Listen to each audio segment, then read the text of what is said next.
ঐতিহ্যগতভাবে কৃষিনির্ভর ও সহজ সরল জীবনে অভ্যস্ত অত্যন্ত অতিথিপরায়ণ এক জনপদের নাম পাংশা। পাংশা বাংলাদেশের ঢাকা বিভাগের অন্তর্গত রাজবাড়ী জেলার একটি বৃহত্তর উপজেলা। এই উপজেলার উত্তরে পাবনা জেলার পাবনা সদর উপজেলা ও সুজানগর উপজেলা, দক্ষিণে ঝিনাইদহ জেলার শৈলকুপা উপজেলা ও মাগুরা জেলার শ্রীপুর উপজেলা, পূর্বে কালুখালী উপজেলা, পশ্চিমে কুষ্টিয়া জেলার খোকসা উপজেলা ও কুমারখালী উপজেলা। রাজবাড়ী জেলার বৃহত্তর উপজেলা এই পাংশা। এই জনপদটি বৃহত্তর ফরিদপুর জেলাধীন চন্দ্রদ্বীপ এলাকা হিসেবেও পরিচিত ছিল একসময়। 1857 খ্রিস্টাব্দে পাংশা ছিল কুমারখালী মহকুমাধীন এবং যা ছিল পাবনা জেলার অন্তর্ভুক্ত। কুমারখালী, খোকসা, পাংশা ও বালিয়াকান্দি থানা নিয়েছিল কুমারখালী মহকুমা। 1871 খ্রিস্টাব্দে কুমারখালী মহকুমা বিলুপ্ত হয়ে গলন্দ রাজবাড়ী সদর পাংশা এবং বালিয়াকান্দি থানা নিয়ে গলন্দ মহকুমা গঠন করা হয়। নবগঠিত গলন্দ মহকুমা ফরিদপুর জেলার অন্তর্ভুক্ত করা হয়। 1863 সালে পাংশা থানা প্রতিষ্ঠার মাধ্যমে এর কার্যক্রম শুরু হয়। 1984 সালে উপজেলা হিসেবে স্বীকৃতি লাভ করে পাংশা। পাংশার নামকরণ নিয়ে দুইটি আলাদা মতবাদ থাকলেও একটি গ্রহণযোগ্য মতবাদ হল পাঞ্জু সাহা নামের একজন ধর্মপ্রচারক সুদূর আরব থেকে এখানে 5 জন সঙ্গীসহ আগমন করে। ধারণা করা হয় পাঞ্জু সাহা নামটি উচ্চারণের অবক্ষয়ে পাংশা নামে প্রতিষ্ঠা লাভ করে। তবে এই অঞ্চলে প্রথম জনবসতি কবে শুরু হয়েছিল তার সঠিক ইতিহাস উল্লেখ না থাকলেও জানা যায় পার্শ্ববর্তী পাবনা, কুষ্টিয়া, মাগুরা অঞ্চলের অধিক সংখ্যক মানুষ এখানে অভিবাসিত হয়েছেন। অভিবাসিত জনগোষ্ঠী ঋতাত্ত্বিক জনগোষ্ঠী, এখানকার মূল জনগোষ্ঠীর অরিন্দম স্থান পাংশা।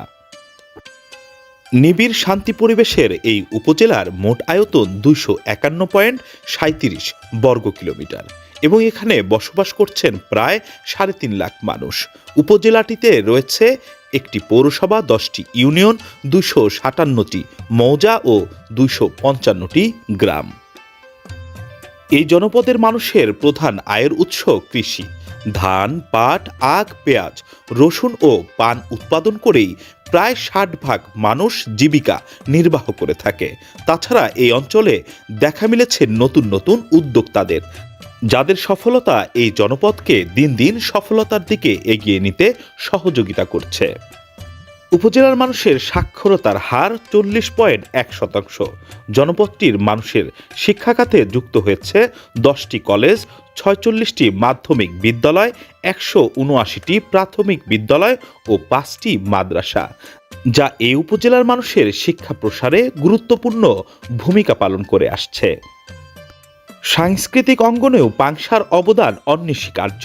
ডাক্তার কাজী মোতাহার হোসেন, কাজী আব্দুল ওদুদ, ইয়াকুব আলী চৌধুরী, রকুনুজ্জামান দাদাভাই, কাজী আনোয়ার হোসেন প্রমুখ দেশের সাহিত্য অঙ্গনকে করেছেন যেমন সমৃদ্ধ, পাশাপাশি সানজিদা খাতুন, ফাহমিদা খাতুন, রূপন্তী আকিদ, প্রিয়ামণি, আকিদুল ইসলাম, সোহেল রানা সহ অনেকেই দেশের সঙ্গীত অঙ্গনকে করেছেন সমৃদ্ধ। এছাড়াও এই উপজেলায় বসবাস করছেন গণপ্রজাতন্ত্রী বাংলাদেশ সরকারের মাননীয় রেলপথ মন্ত্রী বীর মুক্তিযোদ্ধা জিলুল হাকিম, ডাক্তার গোলাম রব্বানী, বিশিষ্ট বিজ্ঞানী ও গবেষক মোহাম্মদ আবু হেনা, সাবেক নির্বাচন কমিশনার নাসিরুল হক সাবু, সাবেক সংসদ সদস্য, পররাষ্ট্র মন্ত্রণালয়ের রাষ্ট্রদূত SM মতিউর রহমান সহ অনেক গুণীজনের জন্মভূমি এই উপজেলাতেই। ব্রিটিশ আমল থেকেই নদী ও রেলওয়ে যোগাযোগে বেশ সমৃদ্ধ এই উপজেলা। তাছাড়া এই উপজেলার উপর দিয়েই চলে গেছে ঢাকা কুষ্টিয়া মহাসড়ক। কিন্তু সেই তুলনায় এই অঞ্চলে বড় কোনো পর্যটক কেন্দ্র গড়ে না উঠলেও রয়েছে হজরত শাহ জুই রহমতুল্লাহ আলাইহের মাজার শরীফ, পাংশা কৃষি ফার্ম, আবু হেনা পার্কের মতো বিশেষ কিছু দর্শনীয় স্থান। বন্ধুরা, পাংশা উপজেলা নিয়ে আমাদের করা ভিডিওটি আপনাদের কেমন লাগলো কমেন্টস জানাতে ভুলবেন না যেন।